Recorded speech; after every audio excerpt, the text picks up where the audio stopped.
மிகவும் அன்பாக அழைக்கப்பட்டு தெரிந்து கொள்ளப்பட்ட அன்பு சகோதர மற்றும் சகோதரிகளே, உங்கள் அனைவருக்கும் நம்முடைய சர்வ வல்லமை கொண்ட பரலோக பிதாவாகிய தேவனுடைய பரிசுத்தம் நிறைந்த நாமத்தினாலும் அவரது ஒரே பேரான குமாரனும் நமது அருமை இரட்சகரும் ராஜாவுமாகிய கிறிஸ்து இயேசுவினுடைய இனிதான நாமத்தினாலும் கிருபை அன்புடன் கூடிய சமாதானமும் உண்டாகி பெருக கடவுது என்கிற அன்பின் வாழ்த்துக்களுடன் அடியேன் சார்ந்திருக்கிற பழனி சபையாருடைய அன்பின் வாழ்த்துக்கள் மற்றும் திண்டுக்கல் சகோதர சகோதரிகள், ஊழியத்தின் நிமித்தம் நாம் பிரயாணப்படுகின்ற அனைத்து பட்டணங்கள் தோறும் இருக்கக்கூடிய உங்களுடைய சகோதர சகோதரிகள் யாவரின் அன்பையும் வாழ்த்துக்களையும் இந்த வேளையிலே உங்கள் மத்தியிலே தெரியப்படுத்தி கொண்டு இன்றைய நாளில் நம்ம பார்க்க இருக்கிற பாடத்தினுடைய தலைப்பு கர்த்தருடைய உயிர்த்தெழுதலின் முக்கியத்துவம். இப்போ கர்த்தருடைய மரணம் எந்த அளவுக்கு நமக்கு மிக மிக முக்கியமான ஒரு விஷயமோ அதுபோல் கர்த்தருடைய உயிர்த்தெழுதலும் நமக்கு முக்கியமான விஷயம். ரெண்டும் சமமான ஒரு உண்மை. மரணம் அப்படிங்கிற ஒரு விஷயம் நிகழ்ந்தது அப்படின்னா, உயிர்த்தெழுதல் அப்படின்ற ஒரு விஷயம் நிகழலை அப்படின்னா கர்த்தர் நமக்காக ஈட்டுக்கிரயம் கொடுத்ததுக்கே அர்த்தம் இல்லை. உயிர்த்தெழுதல் தான் அந்த மரணத்தை அவர் அடைந்ததற்கும் ஆதாமுடைய சந்ததியை மீட்டதற்குமான ஒரு சாட்சி, தெய்வீக அங்கீகரிப்பு அப்படின்னு சொல்லணும்னா அது ரெசரக்ஷன் தான்.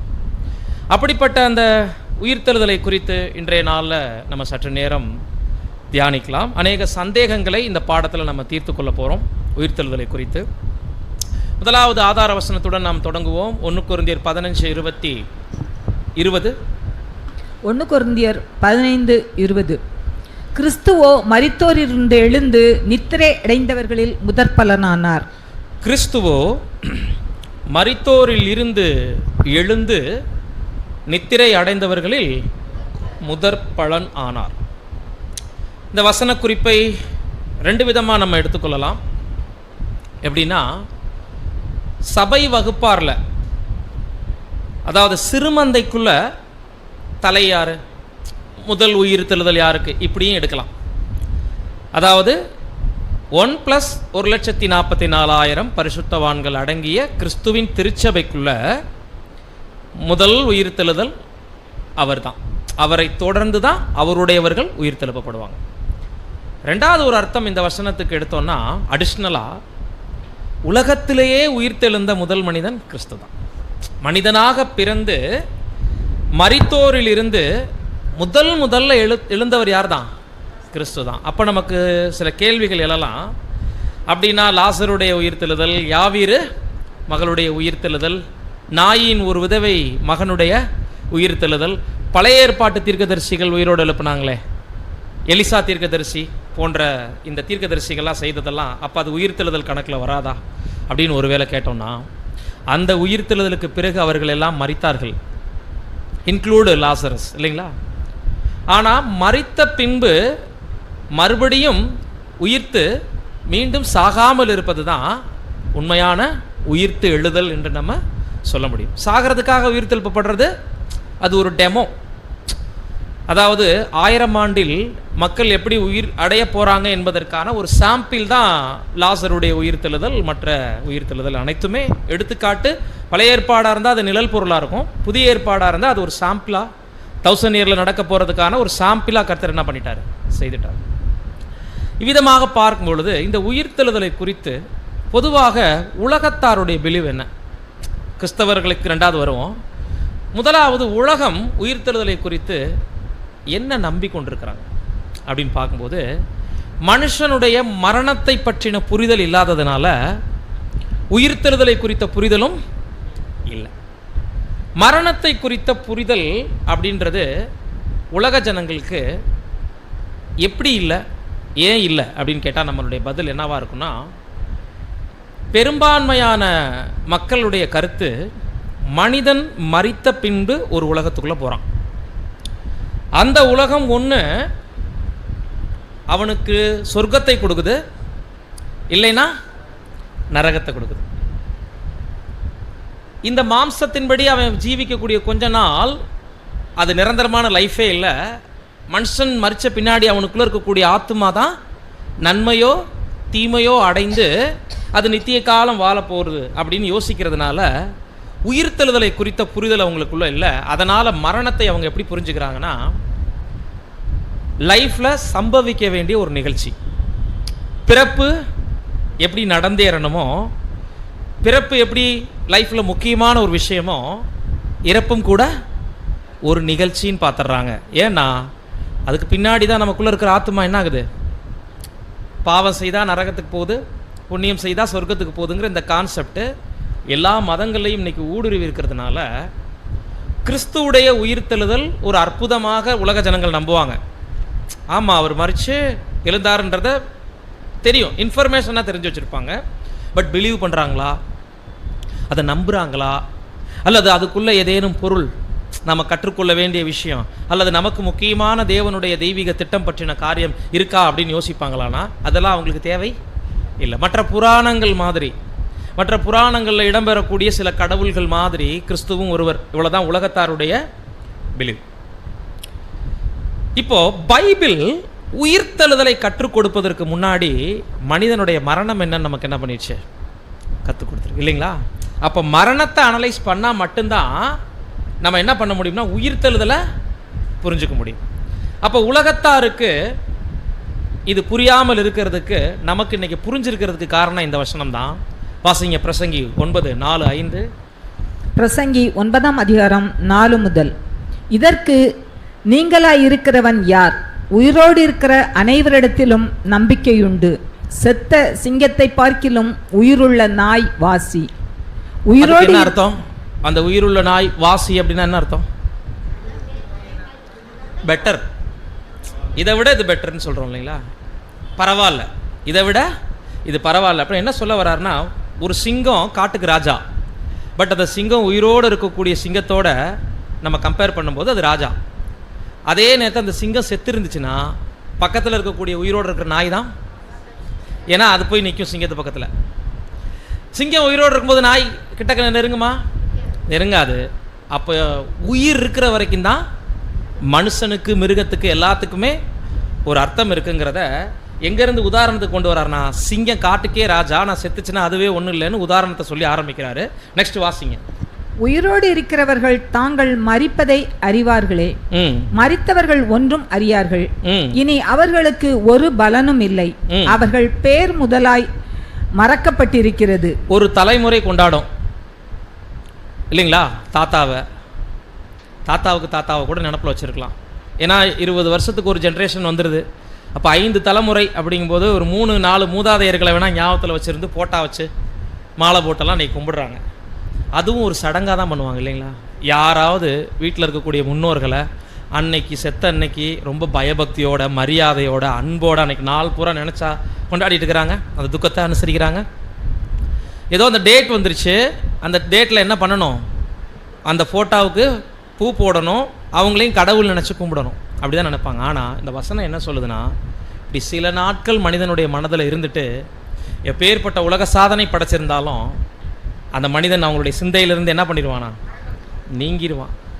உயிரோடு இருக்கிறவங்களுக்கு தாங்கள் சாக போகிறது அந்த உணர்ச்சி தெரியும்.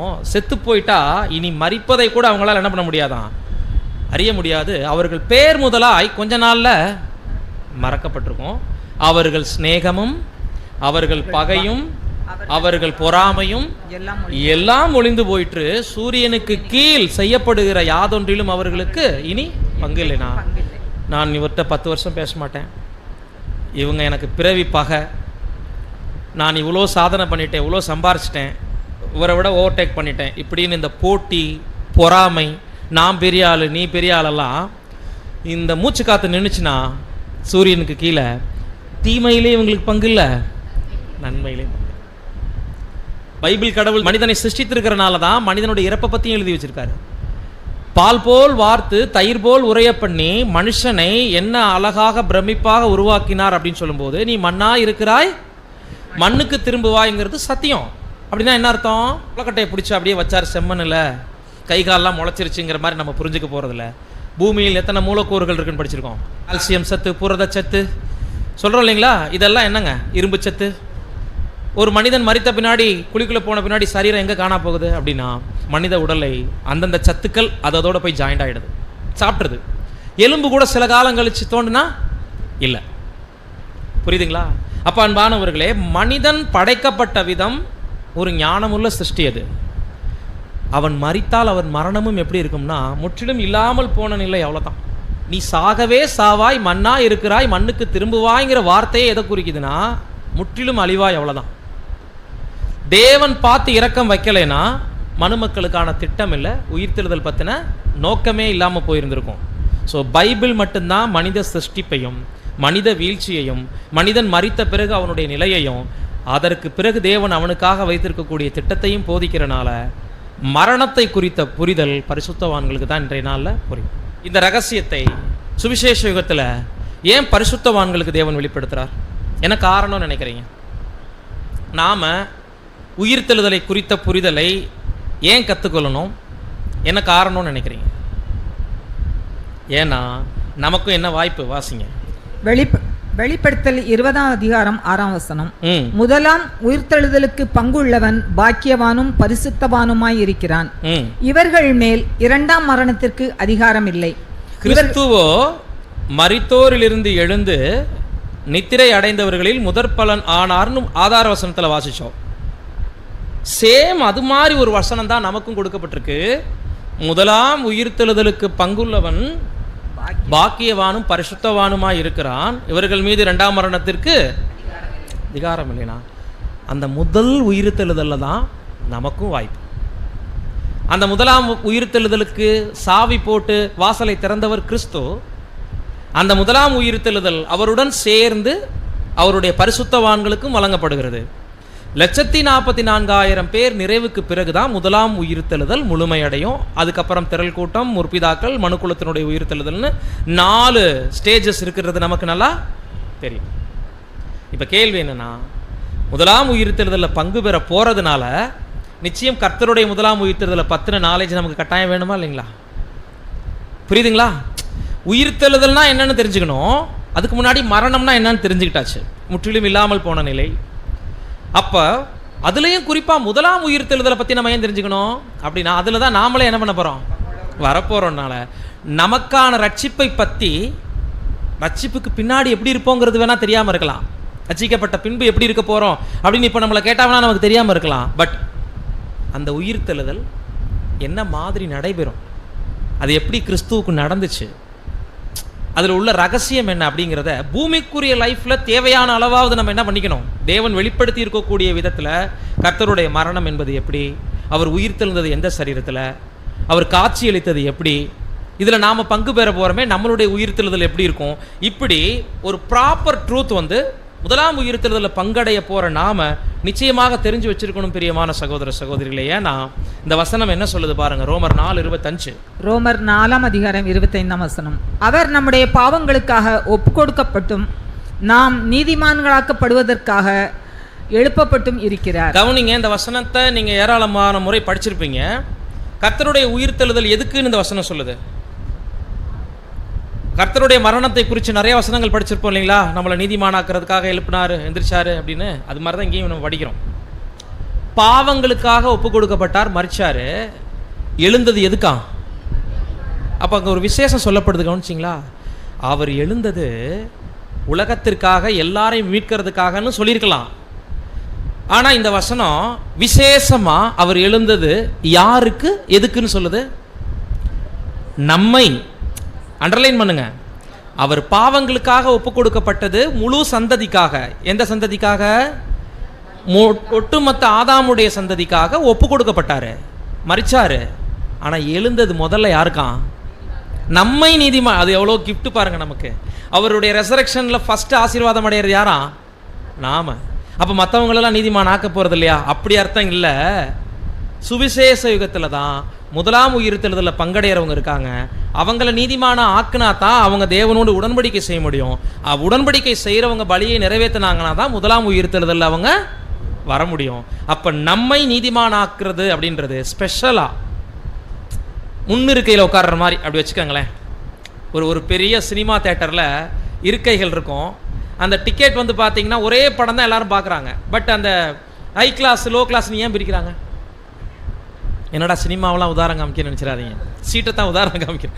ஏன் பிரிக்கிறாங்கன்னா, அதிகம் காசு கொடுத்து போகிறவங்களுக்கு நல்ல பெஞ்ச் மாதிரி இருக்கக்கூடிய சீட் இருக்கும், நல்ல உயர்ந்த இடத்துல வச்சுருப்பாங்க இல்லைங்களா? ஆனால் பார்க்குறது எல்லாம் ஒரே பிக்சர் தான். அந்த மாதிரி உயிர்த்தெழுதலில் எல்லாருக்கும் ஆசீர்வாதம் இருந்தாலும் வித்தியாசம் இருக்குது. முன்னுரிமைன்னு ஒன்று இருக்குல்ல, அது மாதிரி தான் முதலாம் உயிர்த்தெழுதல்ல சபை வகுப்பார் முதல்ல நீதிமானாகிறாங்க. யாருனால? கிறிஸ்துவுடைய உயிர்த்தெழுதல்னால. இப்போ அவர் நம்முடைய பாவங்களுக்காக மரித்தது எவ்வளோ விசேஷமோ, நம்மை நீதிமானாக்குறதுக்காக எழுந்திருக்கிறதும் அவ்வளோ விசேஷம். எனவே கிறிஸ்தவர்களுக்கும் உலகத்துக்கும் தெரிந்திராத ஒரு ரகசியத்தை சபை பரிசுத்தவான்கள் கற்றுக்கிறாங்க. காரணம் என்னன்னா, இப்போ உயிர்த்தெழுதல்ல முழு மனுக்குலமும் வரணும்னா ஆண்டவர் இயேசுக்காக காத்திருக்காங்களா, இல்லை வேற ஏதாவது விஷயம் நிறைவேறணுமா? உயிர்த்தெழுதல்ல முழு மனுக்குலமும் மரணத்திலிருந்து மீண்டு வரணும். இஸ்ரேல் ஜனங்களாக இருக்கட்டும், மனுக்குலம் எல்லாரும் இருக்கட்டும், எல்லாருக்கும் வாய்ப்பு இருக்கு. இவங்க யாருக்காக காத்திருக்காங்க? ஆண்டவராக இயேசு கிறிஸ்துவுக்காக மட்டும் காத்திருக்காங்களா, இல்லை கூட யாருக்காகவும் சேர்த்தா? அப்போ பாவ நிவாரண பலியை செலுத்திட்டு மகா பரிசுத்த ஸ்தலத்துக்குள்ளே போய் 2 ரத்தத்தை சமர்ப்பிக்கிறாரா பிரதான ஆசாரியன்? காளையினுடைய ரத்தம், ஆட்டுக்கடாவுடைய ரத்தம். காளையினுடைய ரத்தம் போய் சேர்ந்தது எப்போ? கிபி 33. ஆட்டுக்கடாவுடைய ரத்தம் எவ்வளோ நாளாக போயிட்டுருக்கு? ஏறக்குறைய கிபி 2026 வரைக்கும் போய்கிட்டு தான் இருக்கு, இன்னும் நிறைவடையலை. இப்போ அன்பான சகோதர சகோதரிகளே, உள்ளே போயிட்டு ரத்தம் தெளிச்சிட்டு வெளியே வர்ற பிரதான ஆசாரியன் ஒன்லி கிறிஸ்துவை குறிக்கிறாரா, நம்மையும் சேர்த்தா?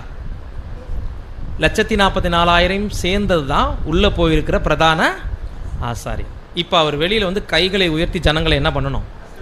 ஆசீர்வதிக்கிறதா இந்த உயிர்த்தெழுதலின் புண்ணியம், மரணத்தின் புண்ணியம் உலகத்திற்கு சாட்டப்படுதல். அதுக்கு முன்னாடி யார் தங்களுடைய ஓட்டத்தை முடிச்சிருக்கணும்? உள்ளே போயிருக்கிற பிரதான ஆசாரியன்னா யாரு?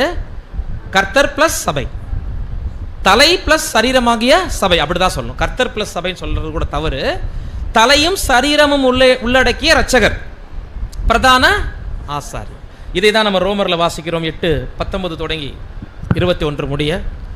ரோமர் 8ஆம் அதிகாரம் 19 முதல். மேலும் தேவனுடைய புத்திரர் வெளிப்படுவதற்கு சிருஷ்டியானது மிகுந்த ஆவலோட காத்து கொண்டு இருக்கிறது. அதென்னென்றால் சிருஷ்டியானது அழிவுக்குரிய அடிமைத்தனத்தினின்று விடுதலையாக்கப்பட்டு தேவனுடைய பிள்ளைகளுக்குரிய மகிமையான சுயாதீனத்தை பெற்றுக்கொள்ளும் என்கிற நம்பிக்கையோட அந்த சிருஷ்டியானது சுய இஷ்டத்தினாலே அல்ல, கீழ்ப்படுத்தினவராலேயே மாயைக்கு கீழ்ப்பட்டிருக்கிறது. பிரியமானவர்களே, இங்க நம்ம பார்க்கிறோம், இந்த இடத்துல சிருஷ்டி யாரு? கரெக்டா சொல்லுங்க.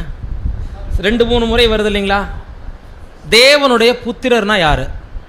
சிருஷ்டினா யாரு? சொல்லுங்க பார்க்கலாம். தேவனுடைய புத்திரர்னு ஆரம்பிக்கிறது அது யாரு? தேவனுடைய புத்திரர் வெளிப்பட சிருஷ்டியானது ஆவலோட காத்துட்டு இருக்கு. அந்த புத்திரர் மட்டும் யாரு? முதலாம் உயிர்த்தெழுதலுக்கு பங்குள்ள.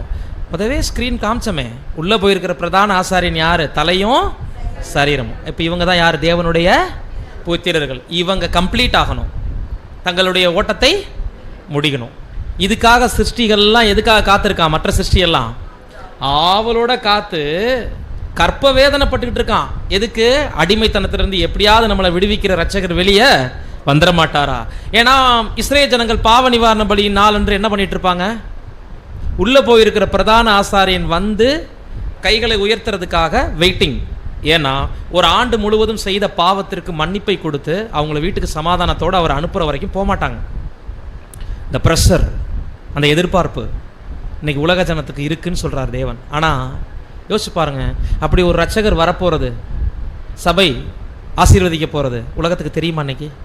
அப்புறம் ஏன் தேவன் இப்படி சொல்லணும் நமக்கு? ஏன் நிழலையும் அப்படி வச்சிருக்கிறாரு? அது மாத்திரம் இல்லை, அந்த எதிர்பார்ப்போடு அனைத்து சிருஷ்டியும் மாயைக்கு தான் கட்டுப்பட்டிருக்கின்றார்.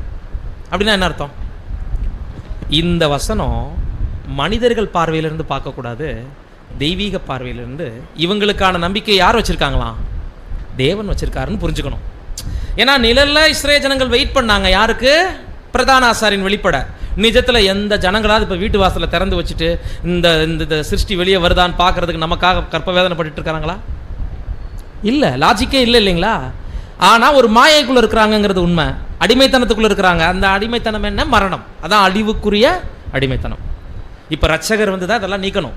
அனைத்து ஜனங்கள் மீது இருக்கக்கூடிய மரண தண்டனையை, முக்காட்டை நீக்கி அவங்கள உயிர்த்தெழுதலை கொண்டுட்டு வரணும்னா ரட்சகர் பூரணப்படணும். தலை சரீரம். இதற்காக அனைத்து சிருஷ்டிகளும் ஏகமாய் தவித்து என்ன பண்ணிட்டு இருக்குதாமா? பிரசவ வேதனைப்பட்டு இருக்கு. அந்த அளவுக்கு உபத்திரவத்தை அனுபவிச்சுட்டு இருப்பாங்க அது வரைக்கும். அனுபவிப்பாங்க. சபை கம்ப்ளீட் ஆன பின்னாடி தான் இவங்க எல்லாருக்கும் விடுதலை என்று இந்த வசனம் சொல்லுது. இப்போ பார்த்தீங்களா, ஏன் நமக்கு உயிர்த்தெழுதல் பற்றின பாடம் ரொம்ப முக்கியம்னா, நமக்காக உலகம் காத்துட்டு இருக்குது. ஆண்டவர் அந்த முதலாம் உயிர்த்தெழுதலில் பங்கடைஞ்சிட்டாரு. அவருடையவர்கள் அவருடைய 2ஆம் வருகையில் கூட்டி சேர்க்கப்பட்டாச்சு. இப்போ உயிருடன் இருக்கும் நாமும் அப்படிங்கிற ஒரு வாய்ப்புல உள்ளவங்க தான் கேப். பாக்கி முதல் பலன் கிறிஸ்து, அவருடைய 2ஆம் வருகையிலே அவருடையவர்கள் உயிர்த்தெழுப்பப்படுவார்கள் என்பது ஆல்ரெடி 1874 மரித்து கிறிஸ்துவுக்குள் நித்திரை அடைந்தவர்கள் உயிர்த்தெழுப்பப்பட்ட ஆயிற்று. இப்போ கிரீடம் யாருக்கு அப்படின்னு பார்க்கும்போது, இந்த பூமியில அந்த ஓட்டத்தை நோக்கி உண்மையாக ஓடிக்கொண்டிருக்கிற தேவ பிள்ளைகள் மரிக்கும் பொழுது தங்களுடைய உயிர்த்தெழுதலை கண்கூடா பார்ப்பாங்க. சுவிசேஷம் முழுவதும் காத்திருந்த பரிசுத்தவான்கள் மரித்து வெயிட் பண்ணாங்க முதலாம் உயிர்த்தெழுதலுக்காக 1874 வரைக்கும். ஆனால் இது முதல் கிறிஸ்துவுக்குள் மரிக்கிறவர்கள் பாக்கியவான் என்று எழுது அப்படின்னு ஒரு வசனம் இருக்கு இல்லைங்களா ரெவலேஷன்ல. எது முதல்? 1874 எக்ஸாக்ட் டேட். அங்கே இருந்து யாரெல்லாம் கிறிஸ்துவுக்குள் மரிக்கிறாங்க அப்படின்னா, கிறிஸ்தவங்களா மரிக்கிறவங்கன்னு சொல்லலை, கிறிஸ்துவுக்குள்னா உண்மை சத்தியத்தை அண்டர்ஸ்டாண்ட் பண்ணி அதன் அடிப்படையில் வாழ்ந்து மரிக்கிறவங்க 1874க்கு பிறகு பாக்கியவான்கள். இப்போ பாக்கியவான்களாக இருக்கிறவங்களுக்கு உயிர்த்தெழுதல் மேலே சந்தேகம் இருக்கலாமா? உலகத்துக்கு இருக்கலாம், கர்த்தருடைய மரணத்திலையும் இருக்கலாம், உயிர்த்தெழுதலையும் இருக்கலாம். கிறிஸ்தவ உலகத்துக்கும் இருக்கலாம், கர்த்தருடைய மரணத்திலையும் சந்தேகம் இருக்கலாம், உயிர்த்தெழுதலையும் இருக்கலாம். நமக்கு இருக்கலாமா? கண்டிப்பாக இருக்கக்கூடாது. அப்போது நாம் எல்லா சத்தியங்களையுமே அதனுடைய ஆணி வேறு வகை உள்ளே போய் அதனுடைய பாசிட்டிவ் நெகட்டிவ் எல்லா தரப்பு வசனங்களையும் வச்சு நம்மளுடைய மகா பரிசுத்தமான விசுவாசத்தை எதன் மேலே உறுதிப்படுத்துகிறோம்? வசனம் இருந்தால் மட்டும். கட்டுக்கதைகளால் அல்ல, அல்லது மனித பாரம்பரியங்களால் அல்ல, அல்லது போதகர்கள் போதிக்கிற விதத்தில் நம்ம எந்த சத்தியத்தை என்ன பண்ணிட்டு போகிறதில்ல, நம்புறதில்ல. பிரியமானவர்களே, நீங்களோ உங்கள் மகா பரிசுத்தமான விசுவாசத்தின் மீது உங்களை உறுதிப்படுத்தி கொள்ளுங்கள் என்று சொன்ன வசனத்தின் பிரகாரமாக முதலாம் உயிர்த்தெழுதலில் நம்ம பங்கடையக்கூடிய அனைவரும் கர்த்தருடைய மரணத்தை குறித்து தெரிஞ்சிருக்கணும். நமக்கு அதில் எப்படி இருக்கக்கூடிய வாய்ப்பு, நம்மளுடைய உயிர்த்தெழுதல் எப்படி இருக்கும் என்ற வாய்ப்பையும் கண்டிப்பாக அதன் மூலம் நம்ம என்ன பண்ணிக்கலாம், புரிஞ்சுக்கலாம். அப்படி பார்க்கும்போது பொதுவாக இன்றைக்கி கிறிஸ்தவ மண்டலத்தினுடைய குழப்பம் இது. உலகத்தாருக்கு உயிர்த்தெழுதலை பற்றி தெரியாது, அதனால் அவங்கள விட்டுருங்க. மரணத்தை பற்றியே தெரியல, அதை நம்ம மரணம்னா என்னன்னு பார்த்தாச்சு. இப்போ உயிர்த்தெழுதல் யாருக்குன்னு பார்த்துருக்கோம், எப்படின்னு பார்க்கணும் இப்போ, இல்லைங்களா? கிறிஸ்து உயிர்த்தெழுந்துட்டாரு, அவருடையவர்களும் உயிர்த்தெழுப்பப்படுவாங்கன்ற இன்ஃபர்மேஷன் பார்த்தாச்சு. அந்த உயிர்த்தெழுதல் கிறிஸ்துவுக்கு எப்படி இருந்துச்சு, நமக்கு எப்படி இருக்கும் அப்படின்னா, முதல்ல கிறிஸ்துவுடைய மரணத்தை கிறிஸ்தவ உலகம் எப்படி அண்டர்ஸ்டாண்ட் பண்ணியிருக்கிறாங்க அப்படின்னா, அந்த 3 நாள் இருக்கு இல்லைங்களா, அந்த 3 நாள் கர்த்தருடைய மரணத்தை கிறிஸ்தவர்கள் மரித்தார் என்றே முதல்ல ஏற்றுக்கிறதில்ல. ஒரு குழப்பமான போதனை இருக்கா, மரித்தும் அவர் 3 நாள் உயிரோட தான் இருந்தார்னு சொல்லி பிரசங்கம் பண்ணிட்டு இருப்பாங்க. அது என்ன லாஜிக் இருக்குதுல்ல? மரித்து உயிர்த்தெழுந்தார் 3ஆவது நாள் அப்படின்னா ஓகே, அப்படி சொல்ற கிறிஸ்தவங்க தான் மரித்தும் அந்த 3 நாள் என்ன பண்ணிட்டு இருந்தாராம், உயிரோட தான் இருந்தார். அதுக்கு ஆன்சர் என்ன சொல்லுவாங்க தெரியுங்களா கேட்டிங்கன்னா, அவர் காவலில் உள்ள ஆவிகளுக்கு போய் பிரசங்கம் பண்ணார். பண்ணாரா? இப்படி பண்ணல. எப்படி பண்ணார்? அப்போ அவர் பண்ணார்னா வாழ்க்கை முறை பிரசங்கம். காவலில் உள்ள ஆவிகளுக்கு பிரசங்கம் ஆயிடுச்சு. யார் அந்த காவலில் உள்ள ஆவிகள்? பேதுருவே சொல்றாரு, நோவா காலத்தில் கீழ்ப்படியாமல் போனவைகள், ஃபாலன் ஏஞ்சல்ஸ். தங்களுடைய இரட்சகருடைய பூமிக்குரிய கீழ்ப்படுதலை பார்க்குறாங்க. அந்த 33 வருட ஆண்டு காலம் இவரே இவ்வளோ ஒபே பண்ணியிருக்கிறார் தேவனுக்கு, நாம் தோற்று போயிட்டோமே. இந்த லைஃப் ஸ்டைல் முன்மாதிரி இவங்களுக்கு என்னவா மாறிடுச்சு? பிரசங்கம் ஆயிடுச்சு. அதனால் அநேகர் என்ன பண்ணுறது இல்லைன்னா, அந்த கல்லறை வழியாக குழி தோண்டி அது வழியாக தான் பாதாளம் இருக்குது, எல்லா கல்லறையில் இருக்கிறவங்களுக்கும் போய் சுரங்கப்பாதை அமைச்சு பிரசங்கம் பண்ணிட்டாரு. மரிச்சவர் மரித்தார்னால என்ன அர்த்தம்? அவருடைய ஜீவன் முடிஞ்சிருக்கு. அப்போ 3 நாள் கிறிஸ்து பூமியில் இல்லை, அதானே உண்மை. 3 நாள் 24 ஹவர்ஸ் கிடையாது. 3 மணிக்கு மரிக்கிறார் சிலுவையில். மறாவது நாள் 3 மணி வரைக்கும் ஒரு நாள், அது 2வது நாள் கணக்கு வந்துடுது இல்லைங்களா. 3வது நாள் காலை 6 மணிக்கே எந்திரிச்சிடுறாரு. ஸோ 24 மணி நேரம் கொண்ட காலப்பகுதி இல்லை, 3 தினங்கள் வரும். முதல் நாள், 2ஆம் நாள், 3 நாள், 3 தினங்கள் வந்துடுது. பட் 24 மணி நேரம் கொண்ட காலப்பகுதி கிறிஸ்து பூமியின் இருதயத்தில் இல்லை. இப்போ இல்லை அவர் சரீரம் மரிக்கலை, உயிரோடு தான் இருந்தார் அப்படின்னு சொல்கிறவங்க இன்னொரு குழப்பத்தையும் கூட சொல்கிறாங்க. எழும்போது அந்த சரீரத்தோடு தான் என்ன பண்ணார்? எழுந்தார். ஏன்னா கல்லறையில் வச்ச சரீரம் என்ன ஆயிடுச்சு? காணாமல் போயிடுச்சு. இன்னும் சிலர் சொல்கிறாங்க, அவர் தேவகுமாரனாக இருக்கிறனால அவரை கொல்லவலாம் முடியாது, மரணமே ஒரு ட்ராமாவாக தான் இருந்துச்சு. முஸ்லீம் சொல்லுவாங்க, ஈசா நபியை சிலுவையில் அறைய போகும்போது அல்லாஹ் அந்த பக்கம் போயிட்டு இருந்த ஒரு மனுஷனை பிடிச்சி மாற்றி விட்டாராம். சிலுவையில் அறையப்பட்டவர் யார் இல்லையா? ஈசா நபி இல்லை, வேற ஒருத்தனை பிடிச்சி அரைஞ்சிட்டாங்க. ஈசா நபியெல்லாம் அவ்வளோ சாதாரணமாக கொல்ல முடியாதுன்னு அவங்க ஒரு கதையை சொல்கிறாங்க. அப்போ மரணத்தை ஒப்புக்கொள்ளாதவர்களால் அவர் சரீரம் மரித்தது, அவர் அந்த 3 நாளும் இல்லாமல் போயிருந்தார். எழுந்திருக்கும் போது அந்த சரீரத்திலே எழுந்திருக்கல, இது எதையுமே அண்டர்ஸ்டாண்ட் பண்ண முடியாது. இப்போ அதை அனைத்தையும் ஒரு அவதாரமான மரணம் அப்படி கூட சொல்கிறாங்க. அவர் மரணம் எப்படிப்பட்டதா? அவர் ஒரு அவதாரம், அற்புத அடையாளம் பண்ணார். அந்த மாதிரி மரணமும் கூட எப்படி மறிக்கிற மாதிரி மறித்து, கல்லறைகளை போன மாதிரி போய் அங்கேயே உலாவிக்கிட்டு இருந்து அப்படியே 3 நாள் அதே சரீரத்தோடு என்ன பண்ணிட்டாரு? அப்போ எல்லாமே எப்படி ஆயிடுச்சு? ஒரு மரணத்தில் அர்த்தமே இல்லைன்னா அதுக்கு பேர் மரணமே இல்லைல்ல. மறிக்கவே இல்லைன்னா அது எப்படி மரணம்னு சொல்ல முடியும்? மரணம்னால என்ன இல்லை, முற்றிலும் இல்லை. இப்போ அதை ஒவ்வொன்றாக நம்ம பார்க்கும் பொழுது அன்புக்குரிய சகோதர சகோதரிகளே, நம்ம முதலாவது வசன பகுதி வாசிப்போம். ஏசாயா 53 முதல் 2. ஏசாயா 53 12 சாரி. அவர் தம்முடைய ஆத்துமாவை மரணத்தில் ஊற்றி அக்கிரமக்காரரில் ஒருவராக எண்ணப்பட்டு அநேகருடைய பாவத்தை தாமே சுமந்து அக்கிரமக்காரருக்காக வேண்டிக் கொண்டது நிமித்தம் அநேகரை அவருக்கு பங்காக கொடுப்பேன், பலவான்களை. போதும் தேவையான இன்ஃபர்மேஷன் இந்த வசனத்தில் எந்த பகுதி தெரியுங்களா? அவர் தம்முடைய ஆத்துமாவை அப்படின்னா என்ன அர்த்தம்? கிறிஸ்து மரிச்சாரு, ஆனால் அவர் ஆத்மா மறிக்கல, கல்லறைக்குள்ள உயிரோடு தான் இருந்தார். இப்படிங்கிற கேள்விகளுக்கு பதில், அவர் ஆத்மாவாக மரித்தார், அவர் சடலம் மறிச்சிச்சு, அவர் உயிரோடு இருந்தாருங்கிற கட்டுக்கதைகளுக்கெல்லாம் ஆன்சர் என்னங்க? அவர் தமது ஆத்துமாவை மரணத்தில் ஊற்றி. என்ன மீனிங்? பரிபூர்ண மனிதனுடைய ஆத்துமா ஒரு சரீரமும் ஜீவசுவாசமும் கொண்ட கலவை. மனிதாத்மா பாடத்தில் கேட்டிருக்கோம் இல்லைங்களா? ஒரு பரிபூர்ண மனிதனை தேவன் எப்படி சிருஷ்டி பண்ணாரு? சரீர தேக வலிமையோடு, நல்ல ஆரோக்கியத்தோடு, நல்ல புத்தி கூர்மையோடு, ஒழுக்க ரீதியாக, சிந்தை அளவில், உடல் ரீதியாக 3லையும் ரொம்ப தரவாக சிருஷ்டி பண்ண மனிதனுக்கு மூச்சுக்காத்தை தேவன் கொடுக்கும் பொழுது நாசியிலே ஊதினார், எழுந்து நடமாடினான் மனிதன். அவனுக்கு பேர் தான் ஜீவ ஆத்மா. அப்போ ஜீவிக்கிற ஆத்மாவுக்கு தான் பேர் என்ன சொல்கிறோம்? ஜீவாத்மாவானான். இப்போ கிறிஸ்து ஆதாமுக்கு மாற்றாக வந்த ஒரு ஜீவ ஆத்மா. இப்போ ஆத்மாவை மரணத்தில் ஊற்றினான்னு அர்த்தம், சரீரத்தை மட்டும் ஊற்றினாரு, ஆத்மாவை ஊத்தலை. சொல்ல முடியுமா? டைரக்டாக இருக்கு, ஆத்மாவை மரணத்தில் ஊற்றி. சேம் புதிய ஏற்பாட்டில் சாட்சி வசனம் 14:34. மார்க் 14:34. அப்பொழுது அவர், என் ஆத்மா மரணத்துக்கு ஏதுவான துக்கம் கொண்டு இருக்கிறது, நீங்கள் இங்கே தங்கி விழித்திருங்கள் என்று சொல்லி. பார்த்தீங்களா? இங்கே என்ன சொல்லியிருக்கணும்? கிறிஸ்தவர்கள் நம்புகிற மாதிரி அவர் சரீரம் மறிச்சிச்சு, அவர் ஆத்மாவா சாகலைன்னு சொன்னாங்கன்னா, என் சரீரம் மரணத்துக்கு எதுவாக துக்கம் கொண்டு இருக்கிறதுன்னு சொல்லியிருக்கணும். எது துக்கமாக இருக்குன்றாரு? என் ஆத்மா. அப்போ எது மறிக்க போகுது? ஆத்மா மறிக்க போகுது. கிறிஸ்து எனக்கூடிய ஒரு பரிபூர்ண மனிதருடைய ஆத்மா இப்போ பூமியில் இருக்கும்போது அவர் தேவகுமாரன், பரிபூர்ண மனிதனாக தான் இருக்கிறார், தூதனாக இல்லை. மனித ஆத்மா கிறிஸ்துவுக்கு மரிப்பதற்கான துக்கம் கொண்டிருக்கிறது என்று நம்ம பார்க்கிறோம் அன்புக்குரிய சகோதர சகோதரி.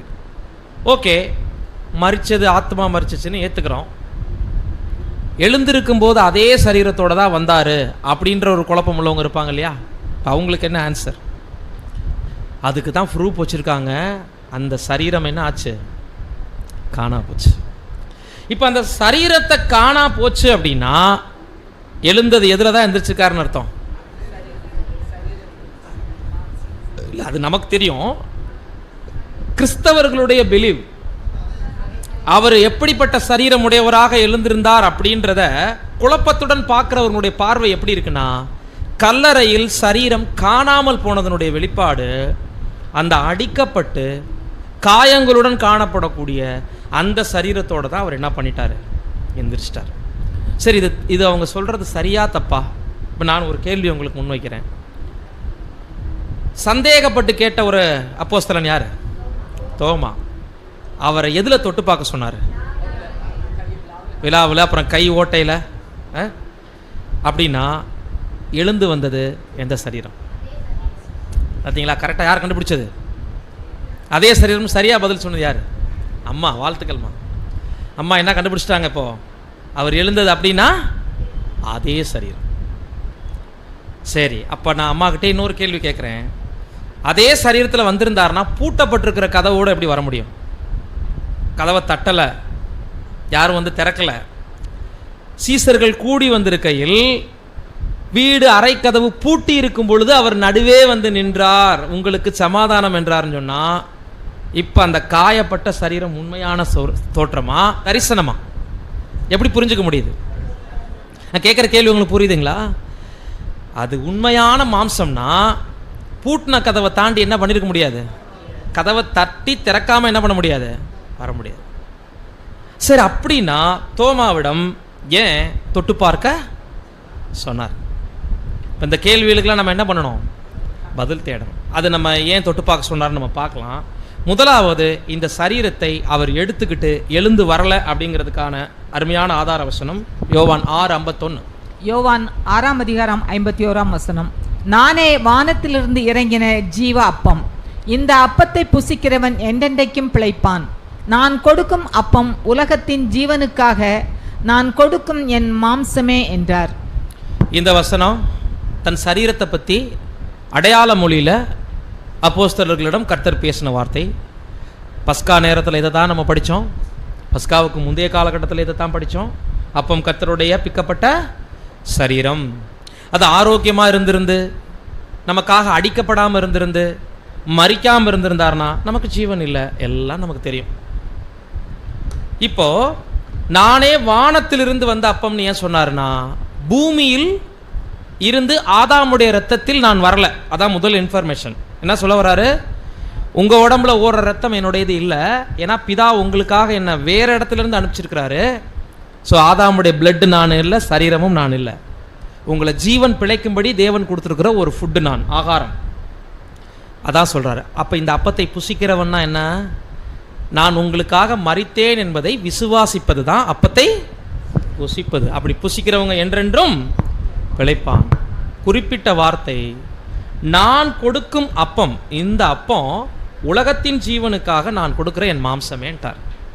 ஆதாமை மீட்பதற்காக நான் கொடுக்கக்கூடிய என் மாம்சம் தான் இந்த அப்பம். பிக்கப்படுகிற இந்த அப்பம் இருக்கே, இது எப்படி நான் ரெண்டாக பிக்கிறேன் அப்படின்னா, என் சரீரம் முழுசாக இருந்துச்சுன்னா உங்கள் யாருக்கும் ஜீவன் இல்லை.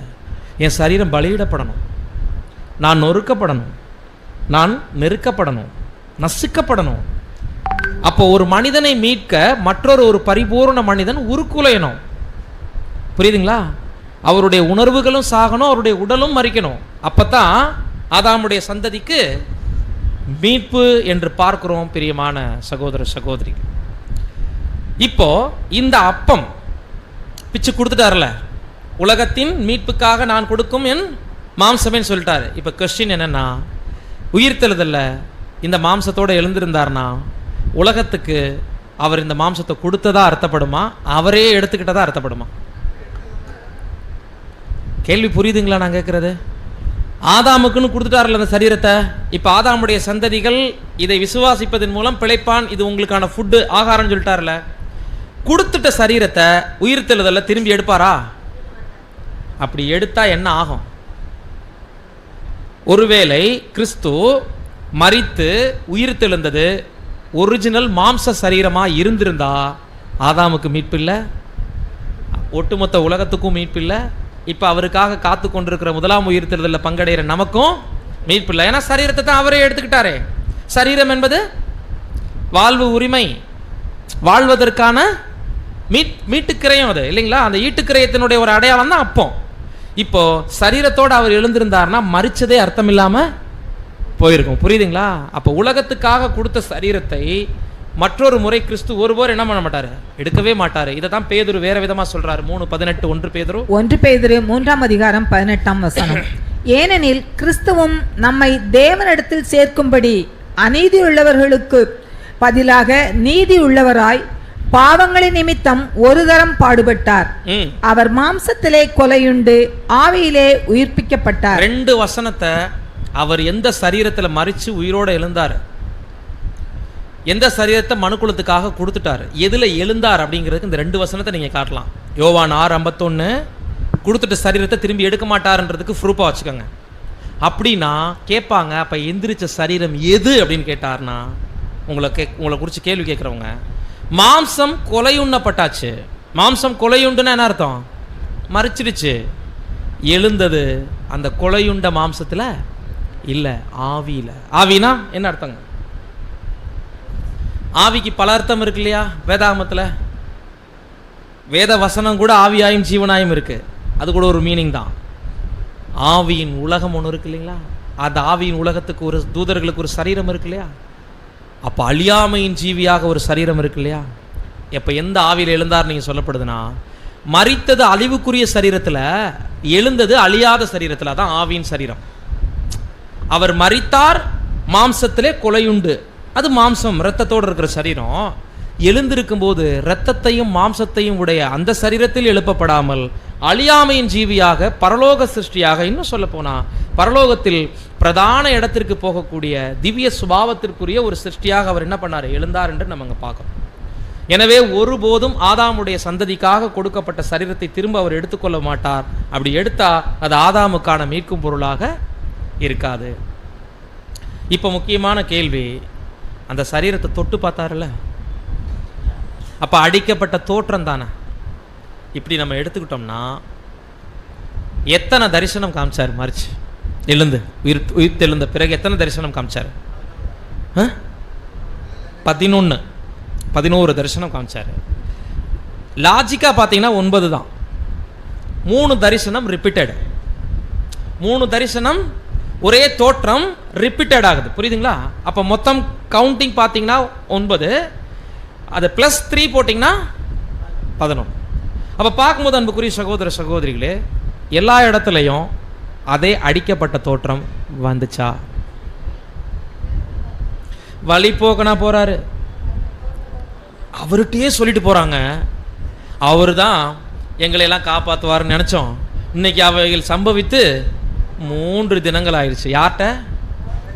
அவர்கிட்டயே. ஒரு இடத்துல அப்பத்தை பிக்கக்கூடிய அந்த ஸ்டைல் வச்சு அவர் தான் கர்த்தர்னு கண்டுபிடிப்பார். யாரு? பேதுருவா யோவானா? யோவான் கண்டுபிடிப்பார். அவர் கர்த்தர் அப்படின்னு சொல்றது யோவான். சரி, உயிர்த்தெழுந்த முதல் இடத்துல எடுத்துக்கங்களேன், அந்த மரியாளுக்கு தரிசனம் ஆகிறார்ல, அவங்க போய் யார்கிட்ட கேட்டுட்டு இருக்கிறாங்க, ஐயா கர்த்தருடைய சரீரத்தை காணா, நீங்க எதுவும் எடுத்துக்கிட்டீங்களா? யார்கிட்ட கேட்குறாங்க? அவர்கிட்டே. அப்போ தோட்டக்காரர் மாதிரி. இப்போ இந்த தரிசனங்கள் எல்லாத்துலேயும் ஒரே தோற்றம் இருந்திருந்தா, அடிக்கப்பட்ட அந்த தோற்றம் இருந்துருந்துச்சுன்னா, நம்ம சந்தேகத்துக்கிடம் இல்லாமல் அதே சரீரத்தோட என்ன பண்ணிட்டாரு, எந்திரிச்சிட்டாருன்னு சொல்லலாம். ஒரு இடத்துல காயங்களுடன் பார்க்குறாரு, சில இடங்கள்ல அவருடைய தோற்றம் காட்டுறாரு.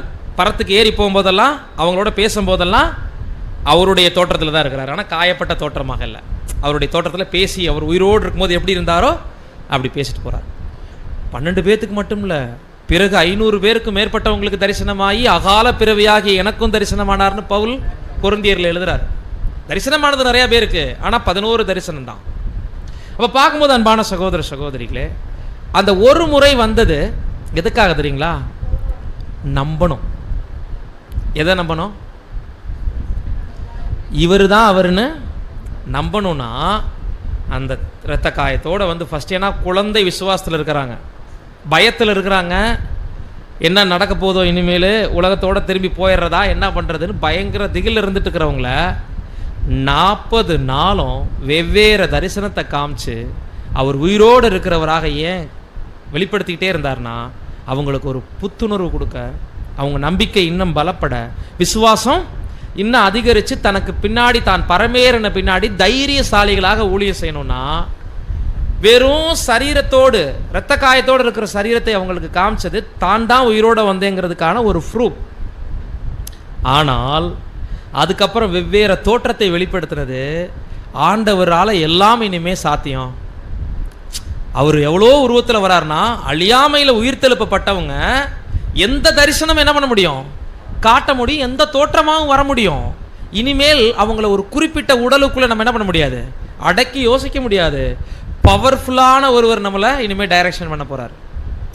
ஒரு வல்லமை மிகுந்த ஒருவர் நமக்காக உயிர்த்தெழுப்பப்பட்டிருக்கிறாருன்ற நம்பிக்கை இந்த 40 நாளும் கொடுக்கணும் தான் வெவ்வேறு தோற்றத்தில் வெவ்வேறு இடங்களில் வந்து அவங்களுக்கு காட்சியளிக்கிறார். அவருடைய விசுவாசத்தை வலுப்படுத்த, பலப்படுத்த. அப்போ அன்பான சகோதர சகோதரிகளே, இந்த ஒரு சூழலில் தான் தொட்டு பார்க்க சொன்னார். தோமாவை என்ன பண்ண சொன்னார், தொட்டு பார்க்க சொன்னார். அதுக்கப்புறம் எல்லா இடங்கள்லையும்லாம் அந்த காயப்பட்ட அந்த ஒரு தோற்றத்தோடு அவர் என்ன பண்ணல, வரல. அப்படின்னா நமக்கு இன்னொரு கேள்வி உருவாகுது. அவர் மேலே போகும்போது அங்க தூதனானவர் சொன்னார், அப்போஸ்தலர் 1:11 வாசிங்க. அப்போஸ்தலர் 1:11 கலிலேயராகிய மனுஷரே, நீங்கள் ஏன் வானத்தை அண்ணாந்து பார்த்து நிற்கிறீர்கள்? உங்களிடத்திலிருந்து வானத்திற்கு எடுத்துக்கொள்ளப்பட்ட இந்த இயேசுவானவர் எப்படி உங்கள் கண்களுக்கு முன்பாக வானத்திற்கு எழுந்தருளி போனாரோ அப்படியே மறுபடியும் வருவார் என்றார்கள். இந்த வசனம் பார்க்கும்போது எப்படி புரிஞ்சுக்கிற மாதிரி இருக்கு. அவங்க கிட்ட பேசிட்டு இருந்து அவங்க கண்ணுக்கு புலப்பட மாம்சத்தினுடைய ஒரு தோற்றம் இருந்துச்சுல்ல, நம்ம கற்பனை பண்ணிக்குவோம். அடிக்கப்பட்டு இரத்த காயத்தோடு இருந்த தோற்றத்தை கற்பனை பண்ண வேண்டாம். ஒரு ஒயிட் ட்ரெஸ் போட்ட அழகான ஒரு பர்சனாலிட்டியில் அந்த 3 வருட ஆண்டு காலம் அவங்களோட ட்ராவல் பண்ணியிருந்தார்ல, அந்த மாதிரியான ஒரு தோற்றத்தில் பேசிக்கிட்டே இருந்து ஆச்சரியமாக எழும்பி போகிறார். அப்படியே வியந்து பார்த்துட்ருக்குறாங்க அப்போஸ்தலர்களும் இருப்பாங்க, அந்த இடத்துல சில சீசர்களும் இருப்பாங்க. இப்போ தூதன் சொல்கிறாரு, கலிலேயராகிய மனுஷரே, நீங்கள் ஏன் வானத்தை நான் பார்த்துட்ருக்குறீங்க அப்படின்னா, போயிட்டாரே நினைக்கிறீங்களா, அவர் இழந்துட்டோன்னு நினைக்கிறீங்களா? அப்படி இல்லை. எப்படி வானத்துக்கு எடுத்துக்கொள்ளப்பட்டு இவர் இப்படி போனாரோ, எப்படி உங்கள் கண்களுக்கு முன்பாக வானத்துக்கு எழுந்தருளி போனாரோ அப்படியே மறுபடியும் வருவார். இந்த வசனம் ஒரு பிராக்டிக்ஸ் இல்லாமல், ஒரு பரிச்சயம் இல்லாமல், வேத வசனத்தின் மேலே எந்த ஒரு புரிதலும் இல்லாமல் படிக்கிறவங்களுக்கு என்ன ஒரு புரிதலை கொடுக்கும்? அந்த இரத்த காயத்தோட தோன்றினார்ல, அப்போ எப்படி இருந்தார்? இப்போ பேசிகிட்டு இருக்கும்போது எப்படி இருந்தாருன்னா, ஒரு மானிடனா, ஒரு தோற்றத்தில், ஒரு சராசரி ஒரு ஆளுடைய உருவத்தில் இருந்தார்ல. இப்போ போகும்போது எப்படி போயிட்டாரு, அப்படி தான் வரும்போது எப்படி தான் வருவார். அதனால தான் 2ஆம் வருகையை வெள்ளை ட்ரெஸ் போட்டு மத்திய ஆகாயத்தில் சிரித்த முகத்தோட கையை நீட்டிக்கிட்டு எல்லாரும் இங்கே வாங்க, மேலே ஏறி வாங்கன்னு அவர் கூப்பிட்ற சத்தம் கேட்கறதுக்காக எல்லாரும் என்ன பண்ணிட்டு இருக்கிறாங்க, வெயிட் பண்ணிட்டு இருக்காங்க. உண்மையா இல்லைங்களா? சரி, அப்படின்னா மாம்ச தோற்றத்தை எடுத்துட்டு ஆகாயத்தில் தோன்றினார் அப்படின்னா அமெரிக்காவில் வந்தால் இங்கே பார்க்க முடியுமா? ரஷ்யாவில் தோன்றுனா அமெரிக்காவில் பார்க்க முடியுமா? புரியுதுங்களா? ஜப்பானில் தோன்றுனா இஸ்ரேலில் பார்க்க முடியுமா? ஏன்னா மாம்ச தோற்றம் என்பது ஒரு 6 அடி உருவம், வெறும் மாம்சம். அது எப்படி பார்க்க முடியும்? முக்கியமான விஷயம், மாம்சமும் இரத்தமும் தேவனுடைய ராஜ்யத்தை சுதந்திரிப்பதில்லையே. அப்போ அந்த வசனமே நமக்கு முழு தீர்வை கொடுத்துருது. அவர் மாம்சத்தோட எழுந்தருளி போகலை. அப்படி மாம்சத்தோட வருவார்னு எதிர்பார்த்துட்டு இருந்தோம்னா எத்தனை இடத்துல போய் அவர் விஷுவல் காமிச்சிட்டு இருக்கிறது. இன்னைக்கு விஐபிகள் வரும்போது சென்னையில் ஒரு மீட்டிங்கு, மோடி வர்றாரு, அங்கே கரூரில் ஒரு மீட்டிங்கு, திருச்சியில் ஒரு மீட்டிங்கு, நாகர்கோவிலில் ஒரு மீட்டிங் போட்டால் 6 அடி மனுஷனை அப்படி தான் பார்க்க முடியும். இப்போ வானத்தில் அந்த மாதிரி போட்டால் எத்தனை ஊருக்கு ஆண்டவர் இயேசு மீட்டிங் போட்டுட்டு இருக்க முடியும்? நான் வந்துட்டேன் அப்படின்னு. இதில் அவர் கூப்பிட்ற சத்தம் எல்லாரு காதலையும் விழுகுமா? அப்போ எப்படி எழுந்தருளி போனாரோ அப்படியே வருவார். அப்படின்னா என்ன அர்த்தம்னா, அவர் போகும்போது சிறு கூட்டம் தான் பார்த்துச்சு. உலகம் பூரா தெரியாத அந்த ரகசியம். அவர் மறைச்சிட்டாரு, அவர் சரீரத்தை களவாய் கொண்டு போயிட்டாங்கன்னு வேதபாரகர்கள் கட்டுக்கதையை கட்டி விட்டுட்டு இருந்தாங்க. புரியுதுங்களா? ஆனால் சிறு மந்தை, அவர் மேல நம்பிக்கை வச்ச ஒரு சிறு கூட்டம் அன்னைக்கு இருந்தாங்கல்ல, நமக்கு அடையாளமா அப்போஸ்தலர்களும் சில சீசர்களும், இவங்க கண் பார்க்க மேல போனாரு, அதே மாதிரி திரும்பி வருவார் தான். இந்த அர்த்தம் என்னன்னா, ஒரு சின்ன கூட்டம் பார்க்க மேல போனார், வரும்போதும் எப்படித்தான் வருவார்? அந்த மாம்சத்தோடு அவர் போகல, போன விதம் பற்றி தான் சொல்லப்பட்டிருக்கு. அப்படின்னா மற்றவங்க யாரும் அறியலை. இப்படி ஒரு மரணம் அடைஞ்சு, இப்படி ஒரு அழியாமையின் உயிர்த்தெழுதல் அவர் பங்கடைஞ்சு, ஒரு சின்ன கூட்டம் அவரை பிலீவ் பண்ணுறவங்க, அவரை ஃபாலோ பண்ணுறவங்க பார்க்க அவங்களுக்கு நம்பிக்கை கொடுத்து சீக்கிரட்டாக போனார்.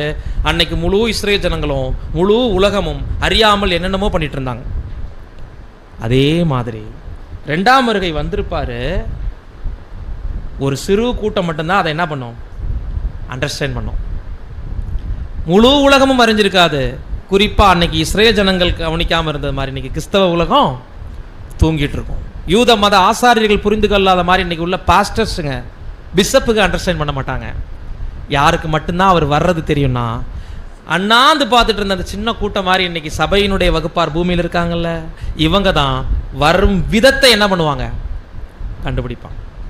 ஏன்னா இந்த வரும் விதத்தை பற்றி நிறைய பேர் தப்பு தப்பா புரிஞ்சுக்கிறனால, திருடன் வருகிற விதமாய் வருங்கிற ஒரு வசனம் இருக்கு பாருங்க, அதை எடுத்துக்கிட்டு ஒரு பாஸ்டர் என்ன பண்ணிட்டாருன்னா, அவங்க விசுவாசிகள்கிட்ட பூரா சொல்லி, இன்னைக்கு நைட் ஆண்டவருடைய 2ஆம் வருகை இருக்க போது தீர்க்க தரிசனமாக நான் கண்டுபிடிச்சிட்டேன்னு சொல்லிட்டு, எல்லாரும் நீங்கள் ப்ரேயர் பண்ணுங்க, வீட்டில் எல்லா ஜன்னல் கதவு வாசலில் திறந்து வச்சிருங்கன்ட்டார்.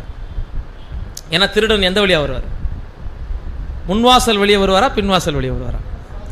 இப்போ திருடனாக வரப்போறாருன்ட்டு பின்வாசல் எல்லாம் திறந்து வச்சுட்டு எல்லாம் விடிய நம்பிக்கையோடு இருந்துக்கிறாங்க. நம்ம இன்னைக்கு நைட் தூங்கிடுங்க, ஆனால் டென்ஷன் இல்லாமல் தூங்கிடுங்க, 2ஆம் வருகை வரும்போது திருடன் மாதிரி தான் வருவார், அப்போ முன்வாசல் வேண்டாம், பின்வாசலை திறந்து வச்சுட்டு தூங்கிடுங்க, கண்டிப்பாக உங்களுக்கு சத்தம் கேட்கும், அப்போ நீங்கள் எடுத்துக்கொள்ளப்படுவீங்கன்னு சொல்லிட்டாரு. உண்மையிலேயே எல்லார் வீடையும் திறந்து வச்சு தூங்கியிருக்காங்க. அன்றைக்கி நைட்டு நிஜமாவே திருடை வந்து எல்லாத்தையும் திருடிட்டு போயிருக்கிறான். இப்படிலாம் 2ஆம் வருகை விசுவாசிட்டு இருக்கிறாங்க பாருங்க.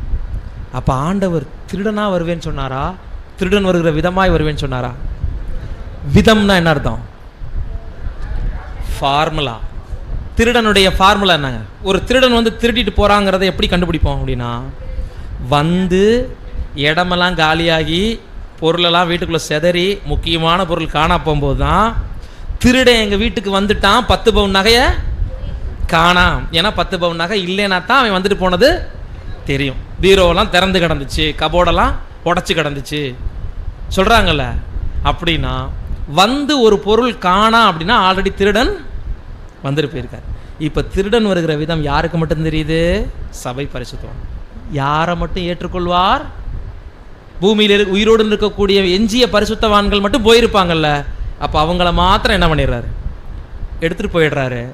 பூமியில் உயிரோடு இருக்கிறவர்கள் தங்கள் ஓட்டத்தை முடித்த பின்னாடி தான் ரகசியமாக அவர் வந்திருந்ததும், அதில் பரோசியான ஒரு நிலையும் எஃபிபேனியான ஒரு நிலை இருந்ததையும், அப்போகலிப்சஸ் என்ற ஸ்டேஜ் இருக்குல்ல, அங்கே தான் கிறிஸ்தவ உலகமே அறிந்து கொள்ளும்.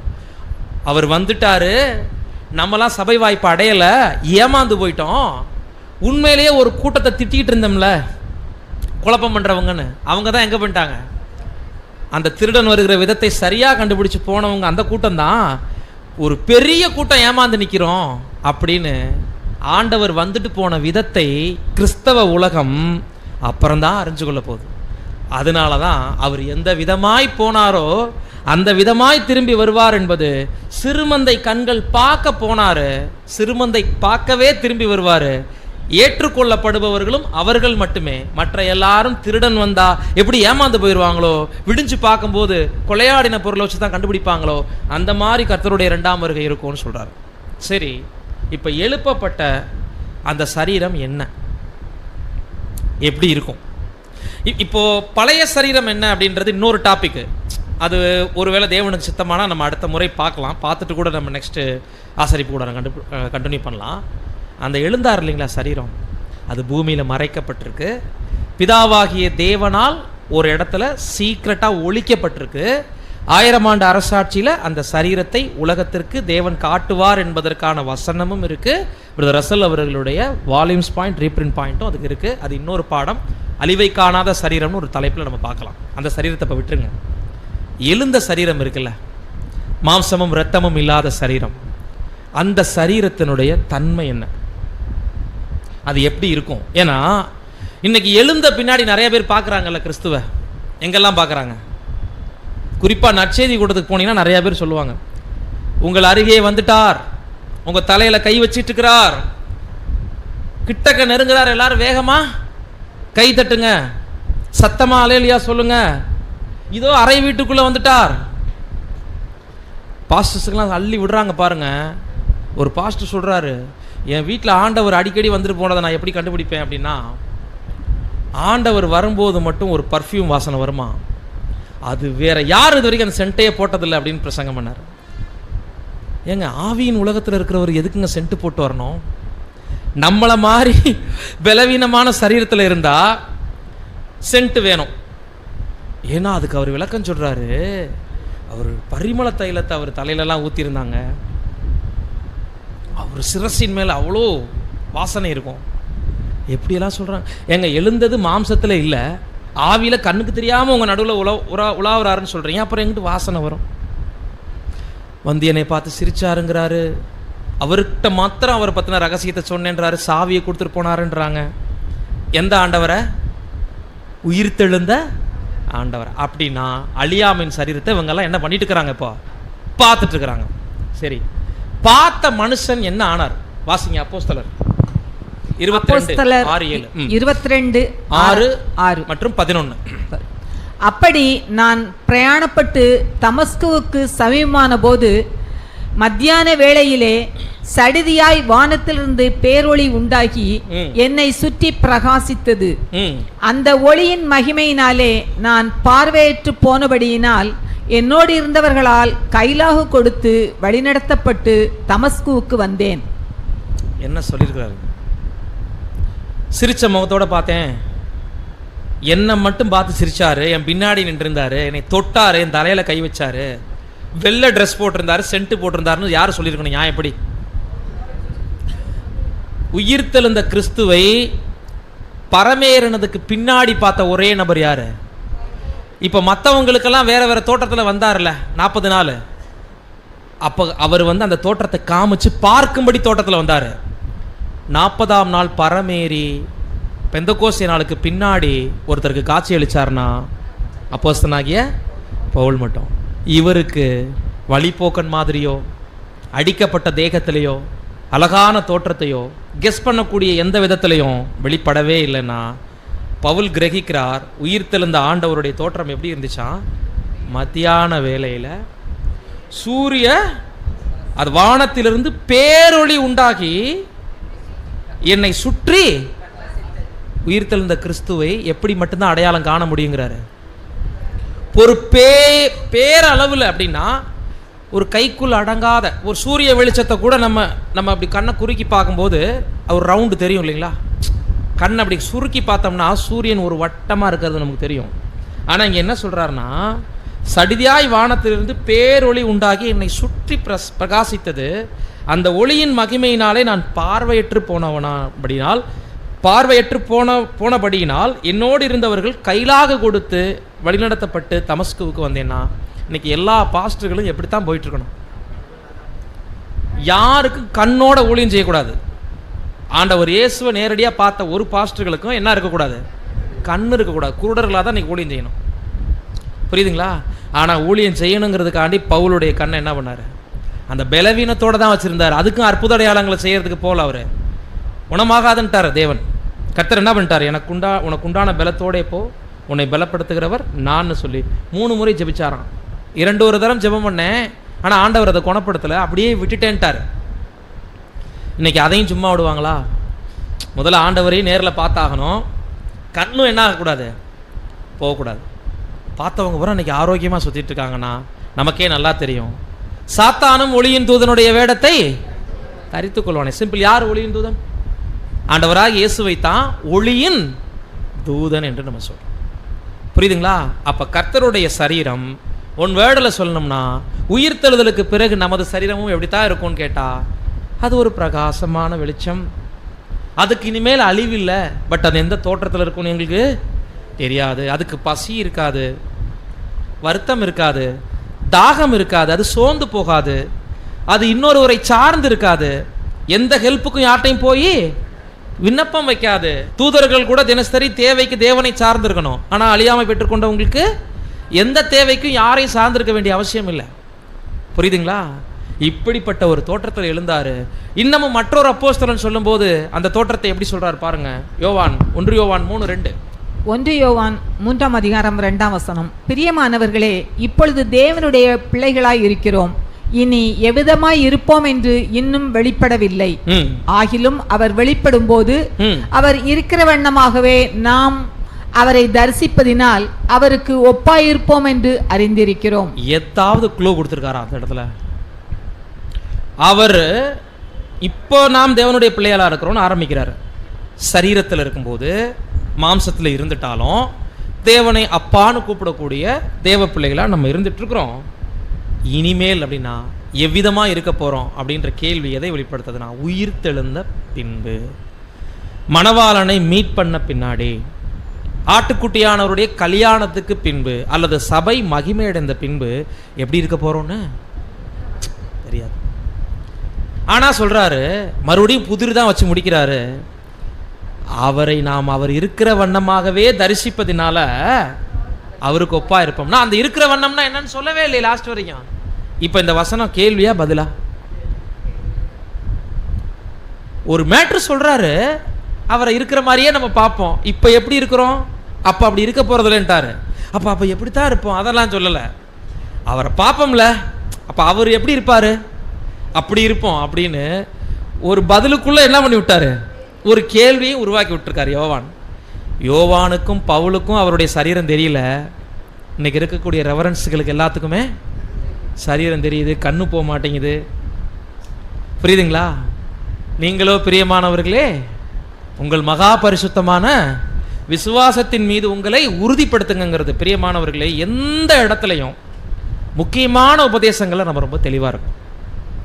கர்த்தருடைய மரணம் எவ்வளோ முக்கியமான ட்ரூத். ரேன்சம், கிறிஸ்தவங்களுக்கு மரணம்ன்றது தெரியும், ரேன்சம்ன்ற வார்த்தையினுடைய பொருள் தெரியாது. உயிர்த்தெழுதல்னு தெரியும், அது எப்படின்னு தெரியாது. நாம உயிர்த்தெழுதல் யார் யாருக்கு எப்படி எப்படின்னு தெரிஞ்சிருக்கணும். மனுக்குலத்துடைய உயிர்த்தெழுதலை பற்றி இப்போ நம்ம பார்க்கல, அது வேணாலும் ஒரு பாடத்தில் நம்ம பார்க்கலாம்.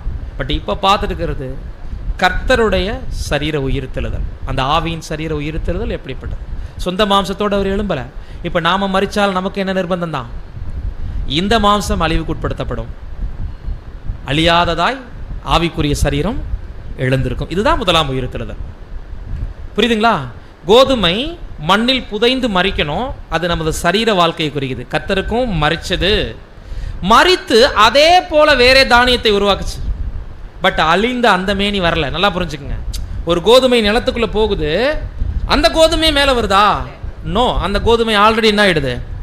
மறிச்சா தான் அதை போல சாயல்ல வேற கோதுமை உருவாகும். அப்படித்தான் சொல்றாரு. உயிர்த்தெழுதல்ல அந்த கோதுமை மணி பல கோதுமை மணியில் உருவாக்குது இல்ல, அந்த மாதிரி உயிர்த்தெழுதல், அழியாமை உயிர்த்தெழுதலும் இருக்கு, திரள் கூட்ட உயிர்த்தெழுதலும் இருக்கு, முற்பிதாக்களின் மேன்மையான உயிர்த்தெழுதலும் இருக்கு, மனுக்குலத்துக்கான உயிர்த்தெழுதலும். ஆனால் மறித்தது ஒரே கோதுமை. கிறிஸ்து என்கின்ற ஒரு கோதுமை மணி மறித்ததுனால அநேக உயிர்த்தெழுதலை பிரிக்கிறாரு. ஆனால் சரீரத்தை அவர் இன்வெஸ்ட் பண்ணனால தான் உயிரோடு எழுந்தாரு. இப்போ நமக்கும் ஒரு சரீரம் கொடுக்கப்பட்டிருக்கு. இந்த சரீரத்தை முழுமையாக இன்வெஸ்ட் பண்ணாதவங்களுக்கு அழியாமையின் உயிர்த்தெழுதல்ல பங்கு இல்லை. அப்போ அதுக்கு நம்ம எவ்வளோ தெளிவாக இருக்கணும் என்பதை இந்த வசன பகுதி காண்பிக்கிறது. அன்பான சகோதர சகோதரிகளே, 1 தெசலோனிக்கேயர் 5:2-5. 1 தெசலோனிக்கேயர் 5:2 முதல். இரவிலே திருடன் வருகிற விதமாய் கர்த்தருடைய நாள் வருமென்று நீங்களே நன்றாய் அறிந்திருக்கிறீர்கள். சமாதானமும் சௌக்கியமும் உண்டென்று அவர்கள் சொல்லும்போது கர்ப்பவதியானவளுக்கு வேதனை வருகிறது போல அழிவு சடிதியாய் அவர்கள் மேல் வரும், அவர்கள் தப்பிப்போவதில்லை. சகோதரரே, அந்த நாள் திருடனைப் போல உங்களை பிடித்து கொள்ளத்தக்கதாக நீங்கள் அந்தகாரத்தில் இருக்கிறவர்கள் அல்லவே. நீங்கள் எல்லாரும் வெளிச்சத்தின் பிள்ளைகளும் பகலின் பிள்ளைகளுமாய் இருக்கிறீர்கள். நாம் இரவுக்கும் இருளுக்கும் உள்ளானவர்கள் அல்லவே. திருடன் வந்துட்டு போனதெல்லாம் முதவே பார்த்துட்டோம். இப்போ இங்கே கர்த்தருடைய நாள் இரவிலே திருடன் வருகிற விதமாய் வருங்கிறதுக்கு பொருள் நமக்கு தெரியும், நம்மெல்லாம் அறிஞ்சிட்டோன்ட்டார் இப்போ. ஆனால் இந்த சமாதானமும் சௌக்கியம்னு யார் சொல்லிட்டு இருப்பாங்க? உலகம். கர்த்தருடைய நாளை குறித்தும் அவருடைய மரணம், அவருடைய உயிர்த்தெழுதல், அவருடைய 2ஆம் வருகை எதையும் புரிஞ்சுக்காம இன்னைக்கு உலக அரசியல்வாதிகளும் தத்துவ மேதைகளும் நாட்டையே புரட்டி போட்டுருவோன்னுட்டு இருக்காங்கல்ல. நாங்கள் ரொம்ப சமாதானமாக இருக்கோம், எங்கள் நாடு ரொம்ப ஸ்ட்ராங்காக இருக்குது, எல்லா வளங்கள்லையும் பேசிகிட்டு இருக்காங்கல்ல. இப்படி சமாதானம் சௌக்கியம் சொல்லிட்டு இருக்கும்போது கர்ப்பவதிக்கு வலி எப்படி வரும்?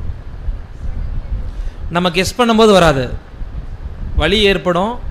ஹாஸ்பிட்டலுக்கு கூட்டிகிட்டு போயிட்டு திரும்பி வந்தவங்களாம் இருப்பாங்கல்ல, ஏமாந்து சொன்ன தேதியில் குழந்தை பிறக்காது. சரி இன்னைக்கு பிறக்காதுன்னு நினச்சிட்டு இருப்பாங்க, அன்றைக்கி நைட் பிறந்துடும்.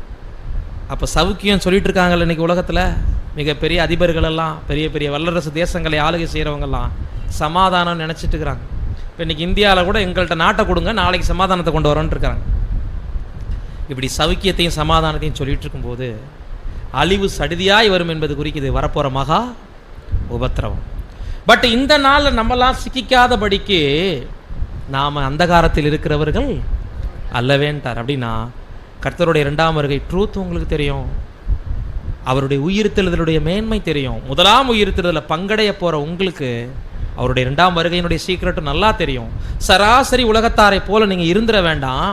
உலகத்தார் இன்னைக்கு என்ன பண்ணிட்டு இருக்கிறாங்க? பெண் கொண்டும் பெண் கொடுத்தும், சாப்பிட, உட்கார, விளையாட, டைம் பாஸ் பண்ண, வீணாக பொழுதை கழிக்க, உலக பாரம்பரியங்கள் கட்டுக்கதைகளை நம்பி அதுக்கு பின்னாடி ஓட, என்ன செய்யறதுனே தெரியாமல் இன்னைக்கு 300 ரூபாய்க்கு கோஷம் போட்டுட்டு இருக்கிறாங்க. எந்த கட்சி கூப்பிட்டாலும் மாற்றி மாற்றி பிரச்சாரத்துக்கு போகிறாங்க. அதாவது எந்த வண்டியில் ஏற்றினாலும் டெய்லி 300 ரூபா. இப்போ சீசன் சாப்பாடு 300 ரூபா. அது ஒரு சில இடங்கள்லாம் கொண்டு போய் சில பாட்டிகளை வண்டியோடு விட்டுட்டு அந்த காசை கொடுக்காம ஒரு ஆள் விட்டுட்டு ஓடி போயிட்டார்.